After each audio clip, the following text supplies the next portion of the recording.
However, in this video, I will show you our new product, and you can see this is Kinkoni DM32. So it's so much dimmer output. It's total have 32 channel dimmer.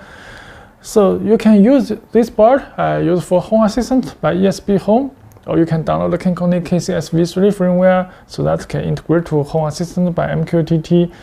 And it will have 32 channel digital input and 32 channel analog output from 0 to 10 volt. So this can use for dimmer, for lamp, or for motor speed. Let's look at this hardware design details and look at how it works with in firmware and in software. Okay, you can see this is Kinkoni DM32. It's not a relay controller, it's a dimmer. It's an analog output. You can see that is 0 to 10 volt output. So you can see this have so much. This is for digital input. This for digital input 32 channel, and this is for free GPL. Just a free GPL at here, because we have used this removable socket. So you can use this plug-in, and you can see that also have 32 channel analog output for from 0 to 10 volt.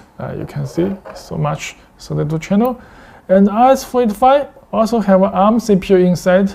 This is support ESP32 Modbus by this port, but this one you can see that also have A and B. That is for ESP32 ESP32. So you can set by yourself. And this analog input, 2 channel for voltage and 2 channel for current, just a different analog signal. And download and reset button at here. And this one you can see that is free GPL, and the power supply support DC 12 volt to 24 volt, and OLED display, and Ethernet, and USB-C cable, and this one SD card. You can see the logo, and also have SMA. You can see this have ESP32 Wi-Fi antenna. And this one support 2-year Wi-Fi antenna at here. And let's look at the size. You can see this is 32 channel, and you can see this is 8 channel, and this one is 4 channel. So you can see the different size for different output channel. Just 4 channel, 8 channel, and 32 channel, and also we have 16 channel. Just I have not take in the video. So let's look at this 32 channel. That also support, you can see, install on the DIN rail for this one. And let's look at the size of 32 channel. You can see this is size.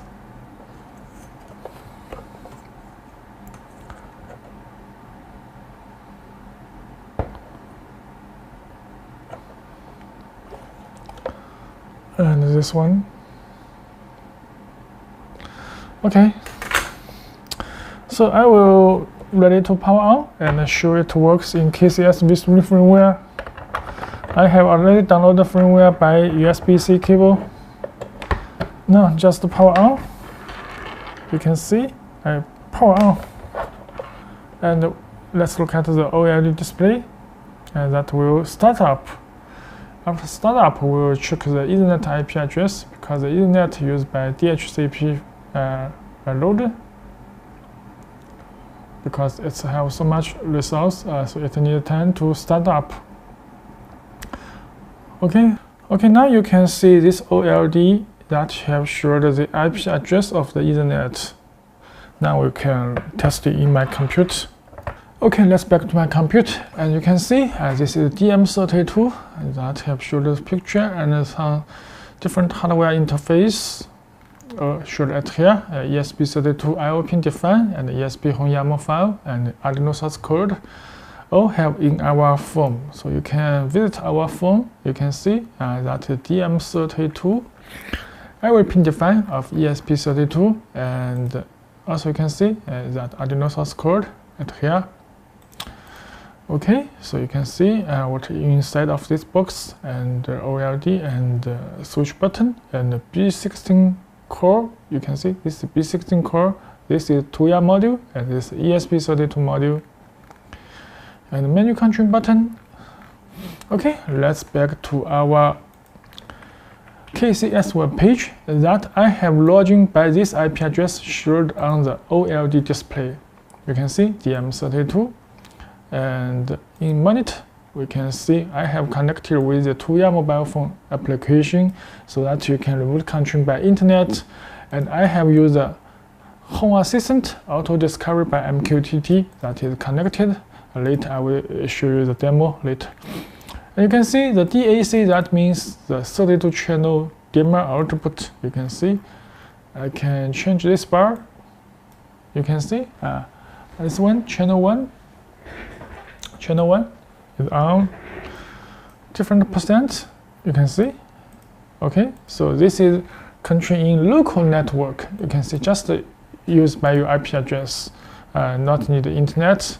And this digital input also will have 32 channel digital input. So you can see this one, the switch button 1, I press, this turn green, and the second, and the third, and the 32. You can see this is a binary sensor in Home Assistant and in KCS web page, in monitor web page.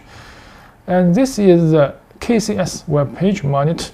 And you can see in our protocol, I have set the Home Assistant MQTT. So I just import the name and the MQTT block, username and password and the IP address and the port.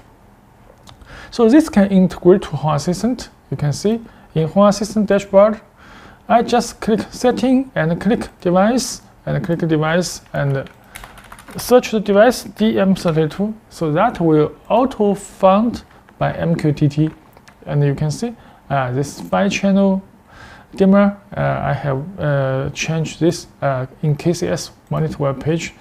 So this state will update to Home Assistant, and you can see 32 channel DAC and analog input and the digital input. You can see if I also press this input 1, you can see so this will be turn on, and the second turn on, and third turn on. So this is work as a binary sensor in Home Assistant. And you can also see this one. You can see I changed to 91%, DAC 6, and DAC 7, 78. Okay, so you can see 78. You can see this have changed, update from Home Assistant. So the Home Assistant and the KCS web page will work at the same time. And in protocol, and you can also see the Kinkoni Cloud if you have enabled this one, so that you can use a web page to remote control by internet. And also here is MQTT protocol and HTTP, TCP, UDP, and IS-485 used by Modbus protocol. So you can integrate to your PLC or other IoT system by standard protocol. And also you can see this have IFDDT, so you can edit your IFDDT. If the DI, that means the press, the button is pressed, such as DI1, and the AO, that means analog output. So the AO, you can choose which channel. You can see the 32 channel, and the target value just give a 100%, and during 10 milliseconds, or you can see a step value, the increase or decrease. That means every time when you press this button, that will increase 20% brightness in 10 milliseconds. So if you have changed to the decrease, so that you can every time press this button, the brightness will down. So that will be down about 20% during this time. So this is AO and used for FTDT and make automation in KCS V3 system.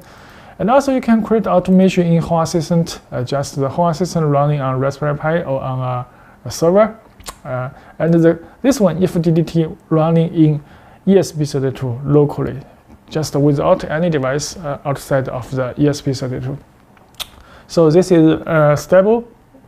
And you can see also this have a Apple HomeKit. You can integrate with Apple HomeKit very easily. Just choose which DAC channel you want to use. You just select and enable and input your channel name that will be updated to Apple HomeKit. And also you can see that how can integrate to Luxa mini server. Just let the analog output, the dimmer will integrate to Luxa mini server by UDP command. You can see the UDP command protocol at here. And also you can see the LED strip. If you want integrated LED strip for the free GPL, you can connect with which free GPL you just select and connect with LED strip such as WS2812 LED strip. Input your LED count, enable that the LED will show in monitor web page at this window at here. Okay, and the system that you can see reboot and restore and import and export just for backup function. So this is a DM32. So you can use by your home assistant software by ESPHome, or can use KCSV3 firmware directly, and also you can write your code for Arduino source code or MicroPython, or you can use ESP that is for software engineer, so that can do anything project for IoT. Okay, if you have any questions, you can leave a message to us. Thanks for watching.